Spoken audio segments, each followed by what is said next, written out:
타이밍이 참 중요하죠. 주식에 얼마나 타이밍을 맞춰 들어갔는가. 그래서 주식 갤러리라든지 주식과 관련된 그런 커뮤니티에 보면 가장 많이 쓰는 밈들이 지금이라고 하는 밈입니다.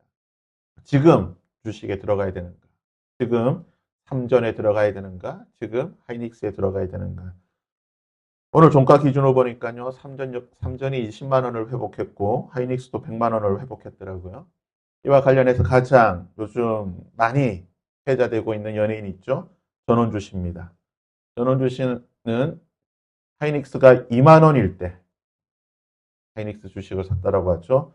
정말 기막힌 타이밍에 주식을 샀던 것 같습니다. 인생은 타이밍이라는 말이 있습니다. 얼마나 잘 타이밍을 잡느냐에 따라서 인생의 성공의 여부가 결정된다라고 말합니다. 하지만 오늘 말씀은 인생은 타이밍이 아니라 기도가 타이밍이고 응답이 타이밍인데 그 타이밍은 하나님께서 주관하시고 결정하신다라고 하는 사실을 오늘 말씀 우리에게 가르쳐주고 있습니다. 우리가 잘 알고 있는 본문의 말씀이죠. 소위 말하는 오병이어의 기적의 말씀입니다. 마태, 마가, 누가, 요한 모든 복음서에 기록이 되어 있는데요. 과연 하나님은 어떤 타이밍에 하나님의 응답과 기적을 보여주시는가? 오늘 말씀 6장 4절에 보시면요. 이 오병이어의 기적이 일어난 시대적 배경을 설명하고 있습니다. 마침 유대인의 명절인 유월절이 가까웠다. 유대인의 3대 명절인 오순절, 초막절, 유월절. 그중에 이 유월절이 가장 성대하고 가장 즐거운 명절입니다. 우리가 명절을 보내게 되면요. 명절 당일보다는 물론 명절 당일도 참 기쁘고 즐겁지만 명절 당일보다는 명절 전날이 더 좀 좋은 것 같습니다. 그래서 우리가 성탄절도 크리스마스가 참 좋긴 하지만 크리스마스 이브가 주는 그 설레임, 기쁨이 더 많다는 거죠. 명절 전날이 왜 설레이고 더 기쁩니까? 명절을 준비하는 그 과정 가운데 있는 기쁨이 있다는 것이죠. 음식을 준비하고 모처럼 식구들, 친척들이 한자리에 모여서 화기애애하게 시끌벅적하며 명절을 준비하는 그 모습이 더 설레임으로 다가온다는 것입니다. 사람 사는 곳은 다 똑같은 것 같습니다. 유대인이라고 별반 다르지 않습니다. 유대인 역시 명절을 준비하게 되는데요. 특별히 이 6월절 준비는 특별하게 지키게 됩니다. 다른 명절들은 다 여성들이 준비하게 되지만 6월절 명절은요, 남성들이 준비하게 됩니다. 이 6월절은 무교절과 함께 지키기 때문에 무교절 말 그대로 누룩이 들어있지 않는 이스트를 넣지 않았던 이 빵을 준비하고 또 양을 준비해야 되기 때문에 남성 주도로 준비하는 절기가 됩니다. 그리고 6월절도 마찬가지겠지만 다른 명절도 마찬가지지만 이 6월절은 더 풍성하게 준비를 하게 됩니다. 중동의 문화가 그렇는데요. 우리의 문화도 비슷하지만 중동은 잔치를 준비할 때에 풍성하게 많이 준비를 해서 이웃들과 나누어 먹게 됩니다. 라마단이라고 하는 이슬람의 금식호를 대표적인데요. 낮 시간에는 금식하고 해가 지고 난 뒤에 음식을 먹게 됩니다. 근데 그 마을에 가장 돈이 많은 부자는요. 온 마을 사람들이 다 먹을 수 있을 만큼의 저녁 식사를 준비하게 됩니다. 그 사람뿐만 아니라 집집마다 풍성하게 음식을 준비해서 이 라마단 기간은 이 거린들이라든지 또는 가난한 사람들이 한 달 동안 가장 배부르게 보낼 수 있는 달로 그 사람들은 지키게 된다는 것입니다.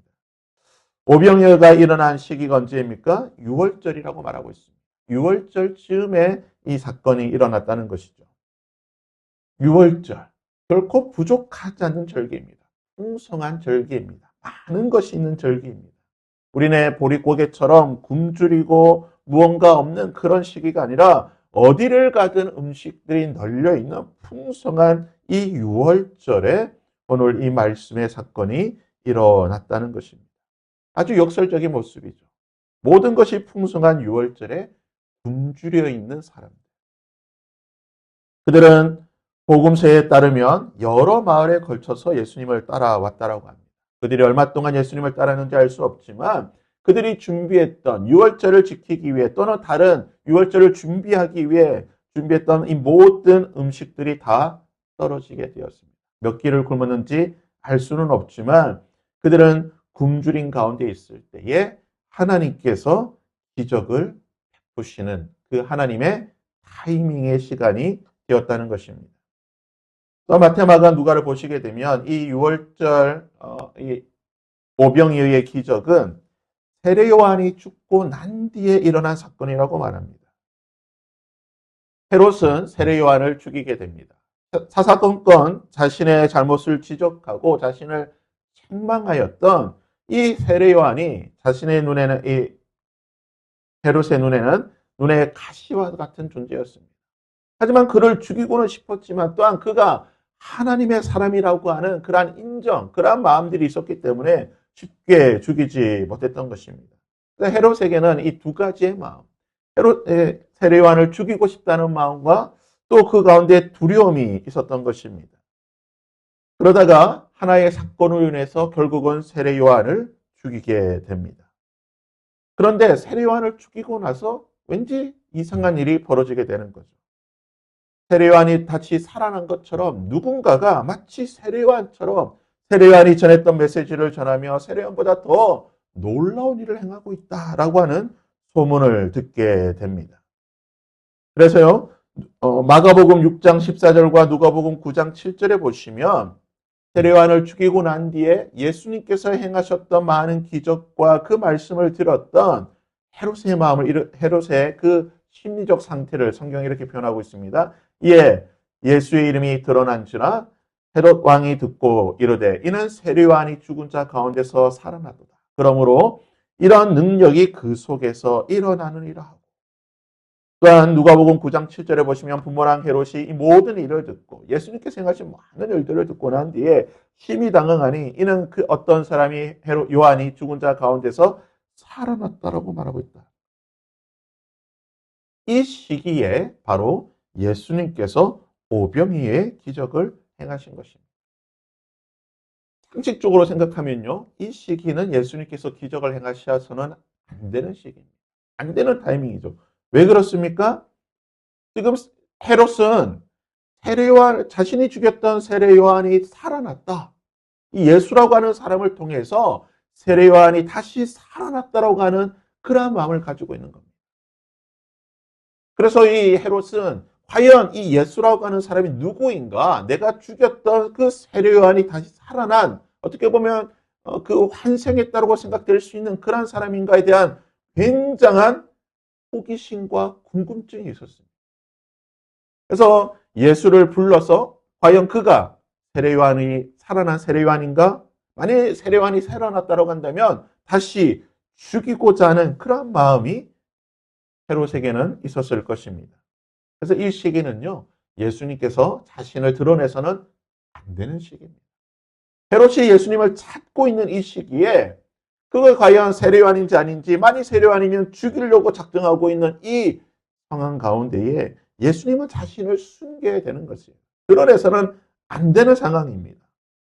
하지만 예수님께서는요, 오병이어의 기적을 통해 자신을 드러내셨습니다. 여자와 어린아이를 제외하고 남자만 5천 명인 이 큰 무리에게 기적을 행하셨던 거죠. 하나님의 타이밍은요, 우리의 생각과 우리의 예측을 뛰어넘습니다. 허를 찌르는 타이밍. 누구도 예상하지 못했던, 누구도 예측했지 못했던 그 타이밍에 하나님께서는 일하시는 것이고 하나님께서 역사하신다는 것입니다. 예수님은 가장 완벽한 타이밍을 알고 계셨습니다. 언제 이 기적을 행해야 될지를 알고 계셨던 것입니다. 그래서 본문 6절은 이렇게 말합니다. 이렇게 말씀하시면 친히 어떻게 하실지를 아시고 빌립을 시험하고자 하십니다. 예수님께서는 굶주려 있는 이 5천 명, 여자와 어린아이와 노인을 합치면 2만 명에 달하는 이 엄청나게 많은 사람들에게 어떤 방식으로 하나님을 일을 행할지를 알고 계셨습니다. 이 사람들을 어떻게 먹일지, 오병이어를 통해 먹일 것이라고 하는 사실을 예수님은 알고 계셨습니다. 그런데요, 예수님은 제자들에게 물어보십니다. 이 사람들을 어떻게 먹어야 되겠냐? 5절 말씀이죠. 예수께서 눈을 들어 큰 무리가 자기에게로 오는 것을 보시고 빌립에게 이르시되 우리가 어디서 떡을 사서 이 사람을 먹이겠느냐. 참 예수님이 짓궂죠. 예수님은 정답을 알고 계시는데요.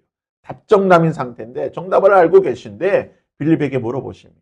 이 사람들을 어떻게 먹어야 되겠느냐? 우리가 어디서 떡을 사서 이 사람을 먹여야 되겠냐라고 물어보시는 것입니다.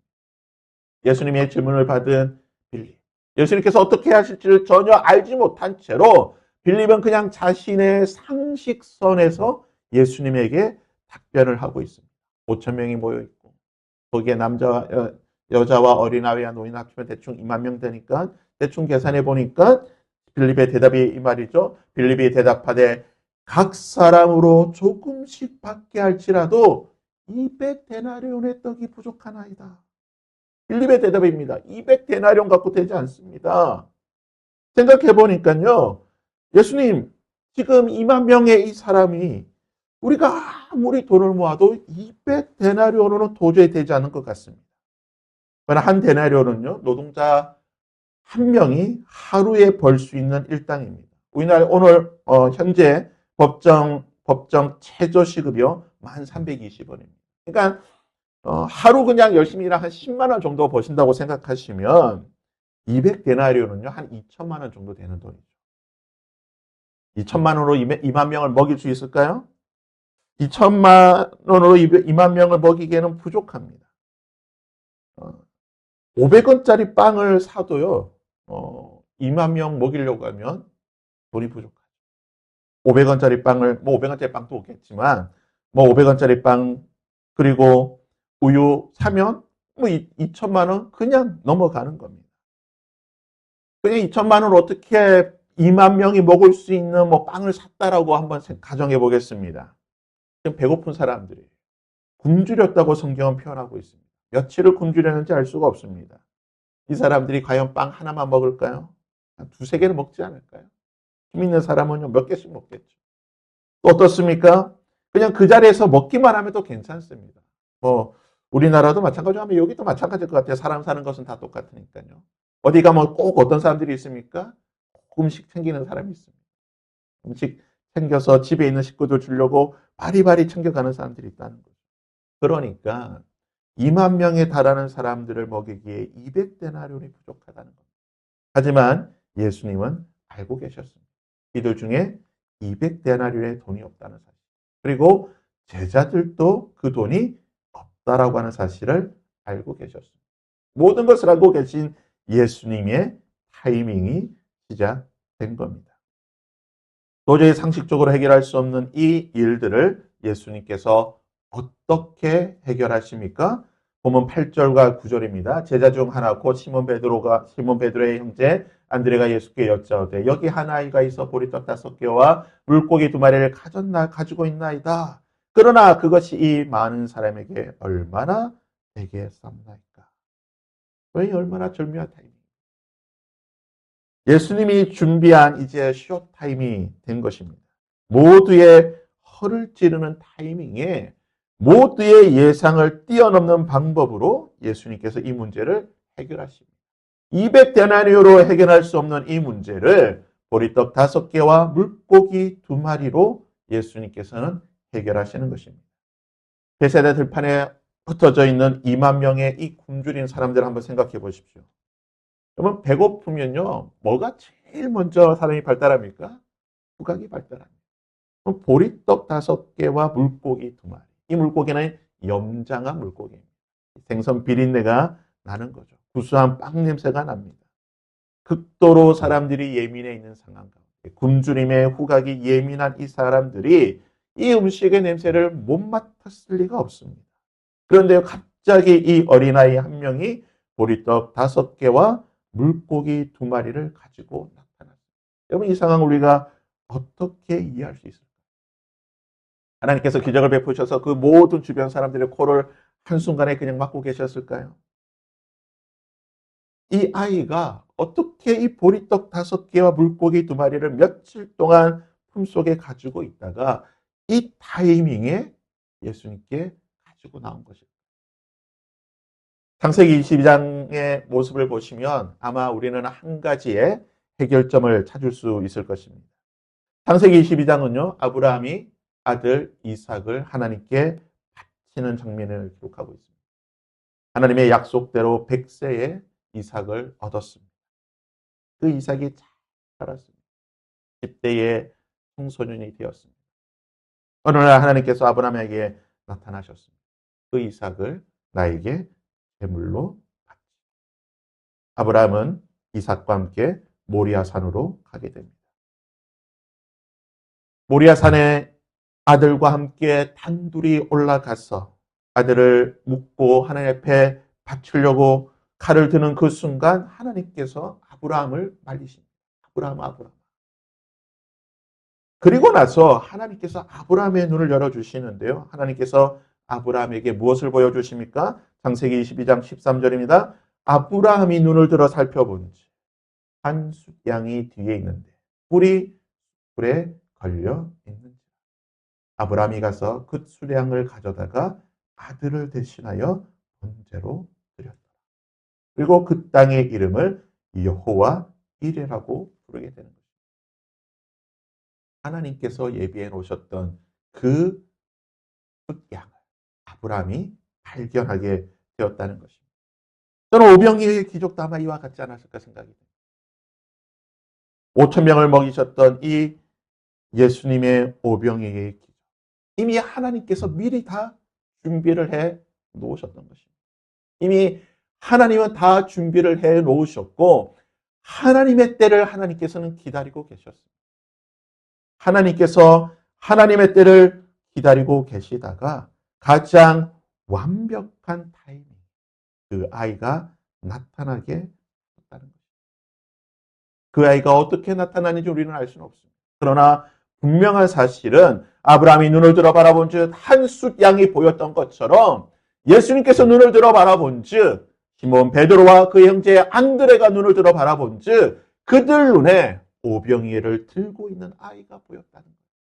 하나님의 해결 방법이 그들 눈에 보이게 되었다는 것입니다.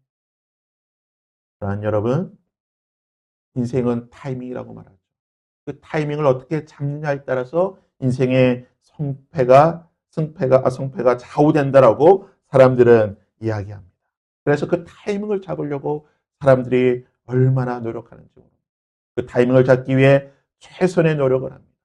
자신의 시간과 물질을 바쳐서 그 타이밍을 잡기 위해 노력을 하고 있습니다.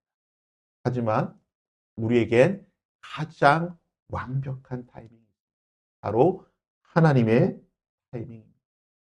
모든 것의 주관자가 되시고 모든 것의 창조주가 되신 하나님께서 지금 우리가 살고 있는 이 시간과 공간의 주관자가 되신 하나님께서 가장 완벽한 타이밍을 알고 계시고 그 타이밍을 위해 하나님께서 지금 기다리고 계시다는 것입니다.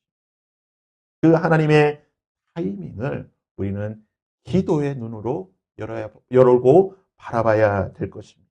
우리가 기도할 때, 우리가 하나님의 때를 기다리며 기도하기 시작할 때에 하나님께서도 하나님의 타이밍에 맞춰 역사를 하신다는 것입니다. 바라기는요, 이 시간 우리가 함께 기도하며 나아갈 때 하나님, 우리의 때가 아니라 나의 때가 아니라 하나님의 타이밍에 하나님의 역사가 일어나게 하여 주시옵소서. 하나님, 나의 생각과 나의 계획과 나의 모든 준비를 뛰어넘는 가장 완벽하고 완전한 그 타이밍, 하나님의 응답이 있게 하여 주시고 하나님의 역사가 있게 하여 주시옵소서. 지금 내가 기도하는 이 시간이 하나님의 타이밍을 가져오는 기도가 되게 하여 주시고 하나님의 역사를 가져오는 기도가 되게 하여 주시옵소서. 함께 그런 마음을 함께 기도하고 찬양하며 하나님 앞으로 나가도록 하겠습니다.